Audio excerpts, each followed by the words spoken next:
How's it going, folks? Welcome back to the channel and to the Monday agenda. I know it is a Tuesday. I'm not going mad. I was a little bit busy yesterday in work, so I didn't get a chance to do a video. So we're going to do the Monday agenda on Tuesday. Let's get into it.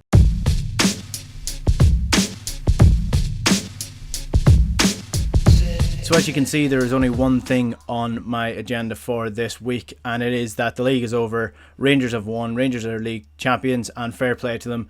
They were out enjoying their celebrations. The place allowed them to enjoy their celebrations. I'm not really going to give my opinion on that because I don't really care all that much. There is hypocrisy there, but what does it matter? It doesn't change the fact that Rangers are league champions. And let's face it, if Celtic had been 10 years without a league title and the club had died a couple of years before that and you're in the doldrums, mainly Celtic fans probably would have went out and celebrated that. So whether or not they would have got the same treatment from the place is another topic altogether. I don't really care about that. All I care about is that the league is over and Celtic are not league champions. Rangers are league champions, and well done to them. They were a functional, well-coached side this year, and that's all they needed to be, really, to beat Celtic in this weird season that we had. Did they get some luck and some preferential decisions along the way? Yes, they did, but most champions titles do come with a little bit of luck along the way in terms of injuries. Rangers certainly had that, and in terms of some decisions that went their way on the field. That always happens no matter what league it is. So I do think that, all Rangers had to be was a functional, well-coached side this year, and they were good enough to beat Celtic, because Celtic were the complete opposite. They were an absolute mess from get-go, weren't coached well, weren't functional at all, and this is what happens. Rangers win the league title. 10 in a row is over. We can all forget this year ever happened. And I always harp back to November as the turning point, because that's when I felt that Celtic fans were most split down the middle. It was people who were genuinely concerned about the way things were going and the way the team was being coached and the starting lineups and the substitutes and just everything that was going on at the club. And then there was the other side that said that we were all being a little bit quick to judge Lennon, that there was loads of the season left, that it could be turned around, and that we were really and truly almost turncoats for questioning whether Neil Lennon was going to turn this around. And that kind of hurt me, because I was never criticising the team for the sake of criticism. I said from the get-go when I started making Celtic videos that this is not going to be Arsenal fan TV, and that's what I mean. I do not criticise the team for clicks. I don't criticise the team for views on my videos. I tell my honest opinion on what I am seeing on the pitch, and it was absolutely fucking awful in November. It was awful in December. It was awful in January, and it still is awful. Nothing has changed because it took too long to change it. And now the rot has seeped into every facet of Celtic Football Club, from the transfers to the players that we still have, to the manager that we're currently employing, to the manager that we allowed to resign as opposed to just making a decision ourselves, to the board. So this is what happens. The Celtic, don't for 1 second think that this is going to be a situation where Celtic just go and win the next title and win the title after that. This could be a period of Rangers dominance. I think we all have to accept that, because Odsonne Edouard looks to be out the door to Leicester, if the reports are to be believed. Christopher Ajer, I would say, will be out the door fairly shortly after him. Will Callum McGregor be here next year?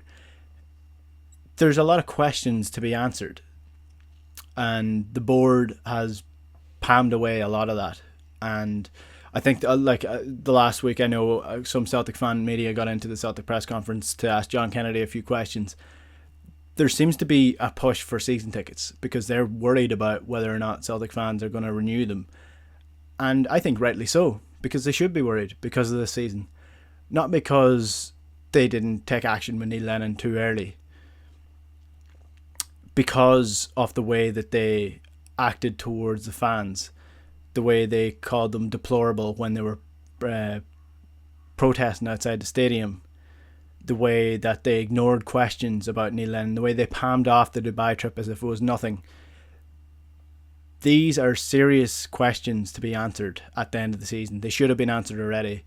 And with Dominic Mackay coming in, the board have serious questions to answer to him and to the fans as well. And I think there's a lot of rebuilding to be done at Celtic Football Club. And I think that starts with the current manager, because I wanted to give John Kennedy a chance. I thought that, there is obviously going to be that question mark as to he was part of this as well. Was he as responsible as Lennon? Is he culpable as much as Lennon because he was part of it? How much of the decision making was his? How much of it was Lennon's? Did he really have any power at all to question what Lennon was doing? And the Dundee game kind of confirmed that he is part of the problem, because he made the same sort of errors with the starting lineups. The substitutes made no sense. There was no shape to the team.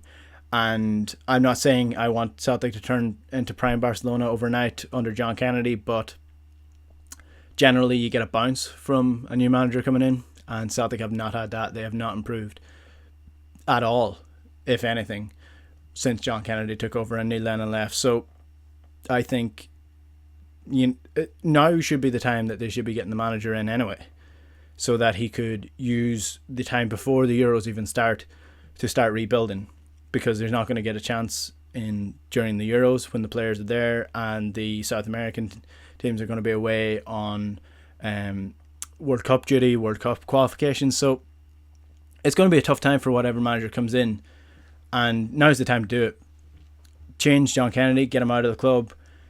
He's been a great servant for a long time. I think it's time he moves on and sees what he can do elsewhere, and a new manager comes in and selects his own backroom team, and Celtic start from scratch, because that's really what's needed from the ground up. I've done countless videos about what I think Celtic should do in terms of the structure of the club, in terms of the sort of way that the direction that we should go, and we're nowhere near that. We're nowhere near it. And I think it starts with the manager. And at this stage, I'm almost hoarse and sick and tired of saying it. Celtic need to get the manager in before they start the rebuild. And if I don't have any sort of trust in this board that they have even considered or even looked elsewhere yet. I genuinely think they're waiting until Steve Clarke's done with the Euros before they approach him. That's where we're at the minute. I think that we are so far behind, and if this season proves anything to me, is that the board is unbelievably incompetent, and it seems to be a little bit of groupthink in the board at the minute, whereby either somebody who didn't think that Neil Lennon was good enough for the job and didn't think that the results were good enough and didn't reflect what Celtic Football Club should be about, and they didn't have the balls to bring it up, or nobody at all thought that he wasn't good enough and the results weren't good enough, and that is far more worrying. So there's a massive clear out to be done, and it's going to take a long time. I'm getting myself ready for 3 to 4 years without potentially domestic trophies. So I think most Celtic fans should probably strap in for that as well, because it's not going to be pretty over the next few years. I'm going to do a manager deep dive, some left field options as well, during the international break this weekend. So stay tuned for that video, and let me know your thoughts as always in the comments below. Thanks for watching, folks, and if you haven't subscribed to the channel, just hit the subscribe button. It really helps the channel grow. Thanks for watching. We'll chat to you later.